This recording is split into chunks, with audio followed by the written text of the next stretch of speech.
What is going on, guys? Welcome to your 26th Java game development tutorial, and in this tutorial we're finally going to finish up this stupid Sprite and actually watch it move around the screen. So before I get started with this tutorial, I just want to vent to you guys a little bit because I just got back from downtown Raleigh where I had an appointment, and I actually had to park my car in some weird place to make sure I got to my appointment on time because I couldn't find a parking spot. And when I came out, I forgot where I parked it because I'm not familiar with downtown Raleigh, so I had to walk around downtown Raleigh for about an hour and a half up and down every street until I found my car.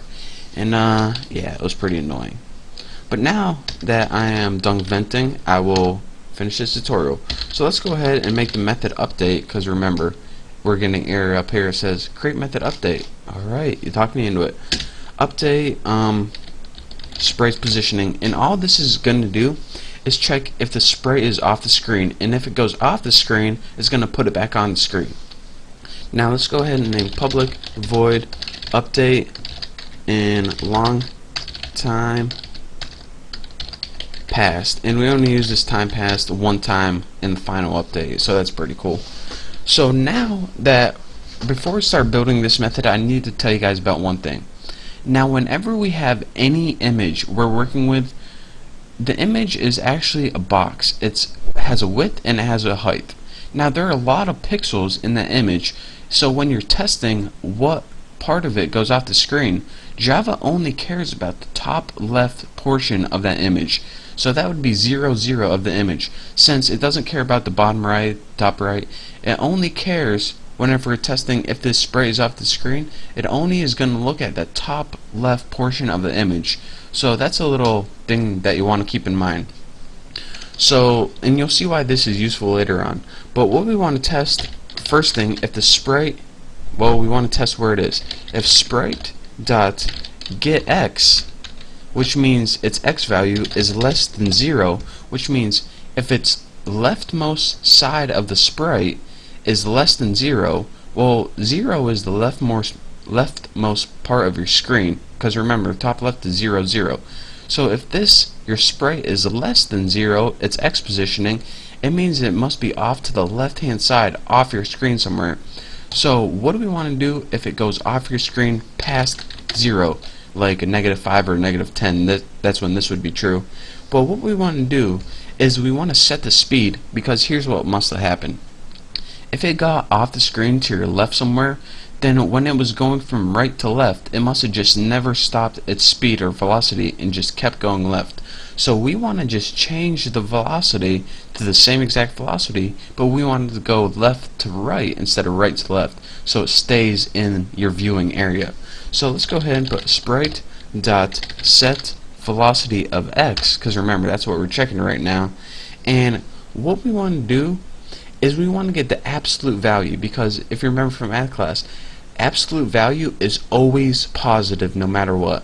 So the absolute value of -10 is 10, the absolute value of 9 is 9, of -32 is 32.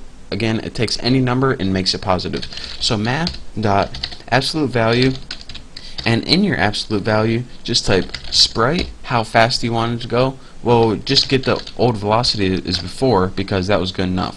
So what this pretty much does is, if your Sprite went off your screen to the left hand side, it must have been going from right to left until it finally just went off into la la land. So what this does is it just changes its velocity and reverses it, so it goes back from left to right in this direction.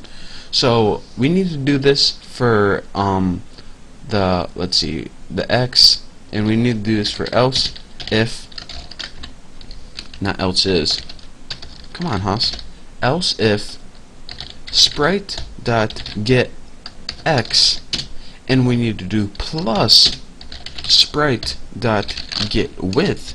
And remember, the x is the top left portion of your image, so if you have x plus the width, it would be the right corner. You get it? And let me try to explain that when we're done with this. But in other words, you're always, whenever you do get x, it says get me the top left, or excuse me, the left side of your image. So if you have the left side plus the width, it's therefore the right side. So just think about it, and I guess that's as best as I can explain it. And then what do you need to do for this? if this is greater than the screens dot get width right there, what do we want to do? So if this, the right side of your image is greater than, or we can put greater than or equal to, it doesn't really matter, the screen's width, that means if the right side of your image surpasses or goes past the right side of your screen, so therefore that part of the image is non-visible, what do we want to do? Well, we want to do the same thing. So actually we can just go ahead and copy this. We want to set its velocity, but instead of having a positive velocity, and this means left to right, it's getting bigger and bigger, we want to have a negative velocity. So negative absolute value right there. And let me see how much time I have left. 5 minutes, not bad. So this pretty much says, alright, if the left side of your images, or excuse me, if the left side of your image goes off the screen to the left, give it a positive velocity. If the right side of your image or sprite goes off the right side of your screen, then give it a negative velocity to keep it moving this way. So now all we have to do is change this for Y. So just copy this whole thing, and you need to do sprite get Y is less than 0, sprite set velocity Y, absolute value get velocity Y. Also sprite get Y, get height, because remember Y is up and down, so you're not testing for width anymore, you're testing for height of your screen. Get height and set Y and get Y. And let me make sure I didn't mess anything up, and if I did, I'll correct it later. But all you need to do is this checks if it goes off the screen left and right, and this checks if it goes off the screen up and down, and if it does, it corrects it accordingly. So now the only thing we need to do is update the sprite's position using sprite.update, and remember, this update sprite.update is the update in this class, wherever we put it. Right there. It updates the sprite position based on how much time has passed. So let's go ahead and sprite update and pass in time,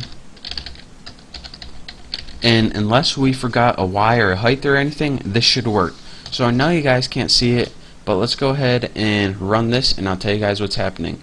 Yep, my sprite is bouncing around my screen in all kinds of directions, and when it hits one of the corners of my screen, say it hit this top corner, it bounces this way, and when it hits this corner, it bounces this way, and this, or excuse me, side, I mean, not corner, it bounces like this, and as soon as it gets to the top, left, bottom, or right sides of your screen, it just bounces off. And that's because when it gets to one of those sides of the screen and one of those sides of your image exceeds the inbounds portion, it changes its velocity. So you guys need to see it, and once you see it, I mean, again, I'm sorry that you guys can't see it on my screen recorder, but that's just how it works. Once you guys see it for yourself and code this, you'll understand perfectly how this is working. But for now, I just want to thank you guys for staying subscribed, and thank you guys for watching.